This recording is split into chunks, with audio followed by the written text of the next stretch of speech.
अस्सलाम वालेकुम एवरीवन। अच्छा बेटा, आज हमारे पास टॉपिक है नॉन कंटैक्ट फोर्सेस का, चैप्टर 3 का। तो हमने दो टाइप्स पढ़ी थी फोर्सेस की। कंटैक्ट फोर्सेस के दो बॉडीज़ आपस में कंटैक्ट में हों और एक दूसरे पर फोर्स लगाएं तो वो कंटैक्ट फोर्सेस होती हैं। दो चीज़ें आपस में कंटैक्ट में ना हों और एक दूसरे पर फोर्स लगा रही हूँ तो वो नॉन कंटैक्ट फोर्स होती है। इसकी बेस्ट एग्जांपल वही हमने पिछले चैप्टर में भी पढ़ा हुआ है, ग्रेविटी। कोई चीज़ हम नीचे से ऊपर की तरफ फेंकते हैं तो ज़मीन उसको अट्रैक्ट करती है अपनी तरफ और फिर वो हमारे पास क्या आ जाती है, नीचे आ जाती है। तो देखें उसमें वो ऑब्जेक्ट और अर्थ अर्थ तो इधर ही मौजूद होती है, नीचे ही, दोनों कंटैक्ट में नहीं होते। तो जब कंटैक्ट में दो चीज़ें ना हों और फोर्स लग रही हो तो वो कौन सी फोर्स होती है? Non contact force. अब यहाँ पे बेटा तीन चीज़ें हैं कंसेप्चुअल, बड़ी बड़ी ही इंपॉर्टेंट है हमारे पास। पहली बात तो इसकी डेफिनेशन है, वो तो आसान है कि दो बॉडीज़ आपस में एक ख़ास डिस्टेंस पर हों और तब भी एक दूसरे पर फोर्स लगा रही हूँ, कंटैक्ट में ना हूँ डायरेक्ट, तो उसे क्या नाम देते हैं? नॉन कंटैक्ट फोर्स का। अब बेटा याद रखिएगा, जब भी हमारे पास दो चीज़ें नॉन कंटैक्ट में हों, मतलब कंटैक्ट में ना हों और एक दूसरे पर फोर्स लगा रही हूँ, तो उनके दरमियान एक फील्ड होती है। अब फील्ड क्या है, इस वर्ड को गौर से समझिएगा, इसकी अच्छी खासी डिटेल है। फील्ड, जब भी दो चीज़ें आपस में कंटैक्ट में ना हों और उनके दरमियान हमारे पास एक ख़ास डिस्टेंस हो और वो एक दूसरे पर फोर्स लगा रहे हों, तो उनके दरमियान एक क्या होती है? फील्ड लिंक होती है। अब ये फील्ड क्या है, इसको अच्छे तरीके से समझिएगा, इधर डिटेल नहीं है हमारे पास। फील्ड बेटा फिजिक्स में वो वाला रीजन है, वो वाली बाउंड्री है, कोई भी रीजन या बाउंड्री जिसमें एक ऑब्जेक्ट दूसरे ऑब्जेक्ट पर क्या करता है? फोर्स लगाता है। अब फील्ड ऐसा रीजन होता है, यहाँ से मैं डेफिनेशन बता रहा हूँ।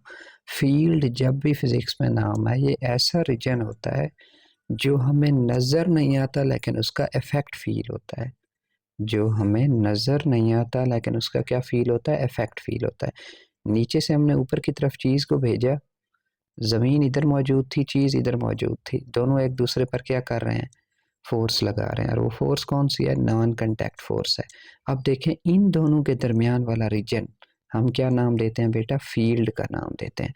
हमें नज़र नहीं आ रहा, अब ऑब्जेक्ट और अर्थ के दरमियान जो फील्ड है वो हमें नज़र तो नहीं आती आम आँख के साथ, लेकिन हमें इफेक्ट फील होता है कि वाकई अर्थ ने उस चीज़ को अपनी तरफ अट्रैक्ट किया है। तो ये होती है फील्ड, ऐसी चीज़ जो हमें नज़र ना आए लेकिन उसका इफेक्ट फील हो। और जब इफेक्ट फील हो तो हम उस चीज़ को मान लेते हैं कि वाकई वो चीज़ एग्जिस्ट करती है। जैसा एज अ मुस्लिम हमारे पास कंसेप्ट बेटा गॉड का कंसेप्ट है। तो गॉड के कंसेप्ट में देखिए, हमने देखा कभी नहीं है लेकिन उसका इफेक्ट फील करते हैं। मतलब ये इतनी कायनात, इतनी चीज़ें कैसे बन गई हैं हमारे पास, तो ये है इफेक्ट।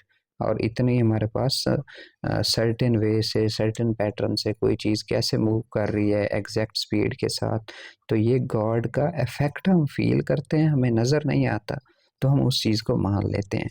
सेम इधर फील्ड होती है हमारे पास। फील्ड ऐसी चीज़ है जिसका इफेक्ट हमें नज़र नहीं आता लेकिन उसका इफेक्ट हम फील करते हैं तो चीज़ को मान लेते हैं। तो जब भी दो नॉन कंटैक्ट फोर्सेस होंगी तो उनके दरमियान एक क्या होगी? फील्ड होगी। अगर वो फोर्सेस हमारे पास ग्रेविटेशनल फोर्स है, मतलब ग्रेविटी की वजह से है, तो उसकी फील्ड को क्या नाम देंगे? ग्रेविटेशनल फील्ड का। अगर दो मैग्नेट एक दूसरे को अट्रैक्ट कर रहे हैं, आपको पता है मैग्नेट के दरमियान डिस्टेंस हो, तब भी हमें फील हो जाता है कि एक मैग्नेट दूसरे पर फोर्स लगा रहा है। तो वो जो फोर्स होती है वो क्या होती है? Magnetic force. और उसकी वजह से जो फील्ड होती है वो क्या होती है? Magnetic field. तो ये देखिएगा, जहाँ जहाँ पर भी नॉन कंटैक्ट फोर्स आएगी वहाँ पर फील्ड आएगी। ग्रेविटेशनल फोर्स होगी तो उसके साथ फील्ड क्या होगी हमारे पास? Gravitational field. तो ये सारा कंसेप्ट था जो मैंने समझा दिया है। अब आसान है, देखें। कहता है non contact force is defined as, ये डेफिनेशन है नॉन कंटैक्ट की, the force between two objects which are not in physically contact. ऐसी फोर्स जो दो ऑब्जेक्ट के दरमियान लगे जो आपस में फिजिकली कंटैक्ट में ना हो, तो ऐसी फोर्स क्या कहलाती है? Non contact force. The non contact force can work from a distance. यही तो इसका फ़ायदा है कि दो ऑब्जेक्ट के दरमियान एक ख़ास डिस्टेंस होता है फिर भी फोर्स लग रही होती है। तो इसका मतलब नॉन कंटैक्ट फोर्स वर्क करती है डिस्टेंस से, हमारे पास गैप से, गैप होता है तब ये वर्क कर रही होती है। That is why these are sometime called as action at a distance. ये नॉन कॉन्टैक्ट फोर्स का दूसरा नाम है। इसका दूसरा नाम क्या है? Action at a distance. There is always a field linked with a non contact force. हमेशा जब भी नॉन कॉन्टैक्ट फोर्स होगी तो उसके साथ एक क्या होगी? फील्ड होगी। अब उसको मैंने अच्छे तरीके से समझा दिया है आप लोगों को। Due to this property non contact forces are also called field forces. तीसरा नाम आ गया। इस प्रॉपर्टी की वजह से नॉन कॉन्टैक्ट फोर्सेस को फील्ड फोर्सेस का भी हमारे पास नाम दिया जाता है। अब हमारे पास बेटा है ग्रेविटेशनल फोर्स। ग्रेविटी की वजह से कोई चीज़ ऊपर से नीचे गिर रही है तो किसकी वजह से है? ग्रेविटेशनल फोर्स की वजह से है। उसके पीछे फील्ड कौन सी होगी? ग्रेविटेशनल फील्ड होगी। बस अब इसी की एक्सप्लेनेशन है, बाकी कुछ भी नहीं है। An apple falling down from a tree is one of the best example of gravitational force. देखें, वही वाला कंसेप्ट नहीं है, कोई चीज़ ऊपर से नीचे गिर रही है ग्रेविटी की वजह से हमारे पास। When we throw an object upward, it is the gravitational force of the earth that brings it back to the earth। तो ये बात हमें पता है कि कोई चीज़ हम नीचे से ऊपर की तरफ फेंकते हैं तो वो नीचे किसकी वजह से आती है? ग्रेविटी की वजह से। किसकी वजह से? ग्रेविटेशनल फोर्स की वजह से। In fact the gravitational force is an attractive force. अब ये बड़ा इंपॉर्टेंट चीज़ है बेटा।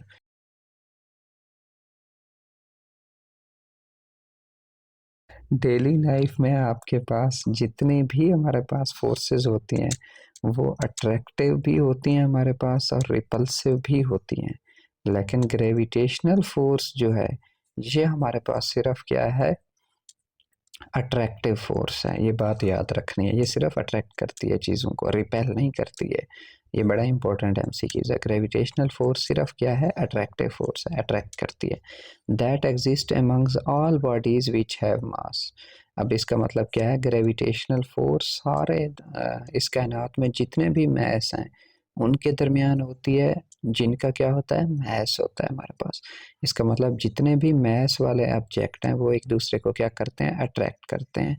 It is a long range force. ये हमारे पास क्या होती है? लॉन्ग रेंज फोर्स होती है, given by Newton law of gravitation. अब बेटा ये वैसे तो अच्छा खासा एक्सप्लेनेशन वाला टॉपिक है, लॉन्ग टॉपिक है न्यूटन लॉ ऑफ ग्रेविटेशन, लेकिन आपके सिलेबस में इसका जस्ट फार्मूला ही है, तो इसलिए बस इसी पर ही फोकस करें कि दो ऑब्जेक्ट जिनका मैस हो वो एक दूसरे पर क्या लगाते हैं? फोर्स। हमने पहले भी कहा है कि जितने भी मैस वाले ऑब्जेक्ट हैं वो एक दूसरे पर क्या लगाते हैं? फोर्स लगाते हैं, ग्रेविटेशनल फोर्स।